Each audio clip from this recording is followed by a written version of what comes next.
It's October 2024, and Manchester United finds itself in serious trouble. They're sitting just 13 points above the relegation zone in the Premier League, and their Europa League campaign is faltering too.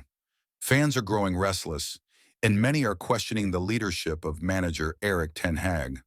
So why, despite these struggles, hasn't he been sacked? In this video, we'll dive deep into the reasons behind the club's decision to stick with Ten Hag. To understand why Ten Hag is still in charge, we need to look back at his first season. After arriving from Ajax, he faced an enormous challenge, but Ten Hag's impact was almost immediate. Third-place finish in the Premier League.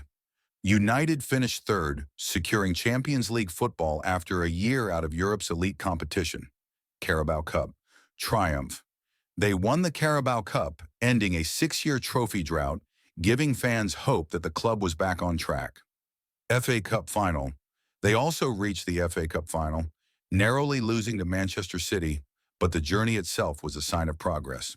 It wasn't just about results. Ten Hag's tactical changes improved United's pressing, defensive structure, and ball retention. Under his guidance, the team looked more cohesive than it had in years. Fast forward to this season, and things have taken a drastic turn for the worse. United's performances have been inconsistent, lacking the spark we saw last year. United currently sits just 13 points above the relegation zone, a far cry from their third-place finish last year. The defense looks shaky, the attack toothless, and overall, the team seems lost. In the Europa League, where many expected United to dominate, the team has stumbled, finding itself lower in the group stage than anyone expected. For many fans, this drop in form has been frustrating to watch. The question arises, how did it get this bad so quickly? One key reason Erik Ten Hag hasn't been sacked is the long-term vision the board has for the club. When they hired him, they weren't just looking for short-term results. They wanted someone to rebuild Manchester United from the ground up. Comparisons to Klopp and Arteta. We've seen similar situations at Liverpool and Arsenal. Jurgen Klopp and Mikel Arteta both faced tough starts, but their clubs stuck with them, giving them time to implement their vision. The result? Both managers led their teams to major successes, and United's board may be hoping Ten Hag can do the same. Success from his first season. Ten Hag's first season wasn't just about potential, it was about results.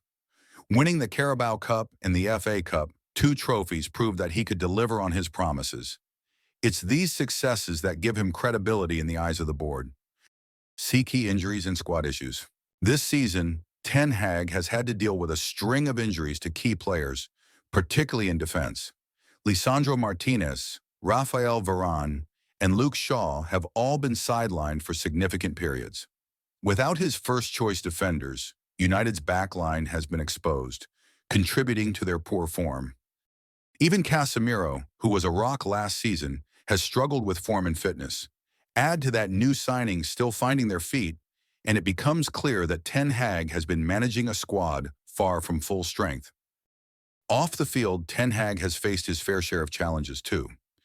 Jadon Sancho's public fallout with the manager disrupted team harmony, and Antony's absence due to legal issues has further weakened the squad.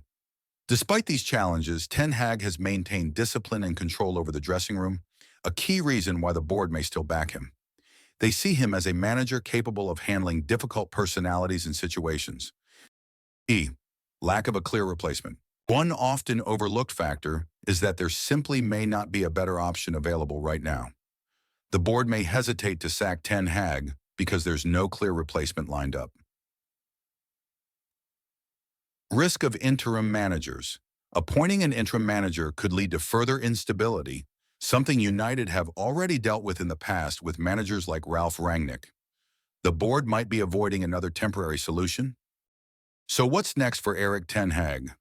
While he's survived thus far, the pressure is mounting. If results don't improve soon, the board may have no choice but to consider his future. However, if key players return from injury and United can build momentum, he could still turn the season around. United's next few matches could be crucial. The board will be watching closely, and if things don't improve, the story might change quickly. That's the current situation with Erik Ten Hag and Manchester United. But now we want to hear from you. Do you think the board is right to stick with Ten Hag, or should they be looking for a new manager? Let us know your thoughts in the comments below. And if you enjoyed this video or found it insightful, don't forget to hit the like button. It really helps the channel. Make sure to subscribe for more football breakdowns and stories, and turn on notifications so you never miss an update. Thanks for watching, and we'll see you in the next video.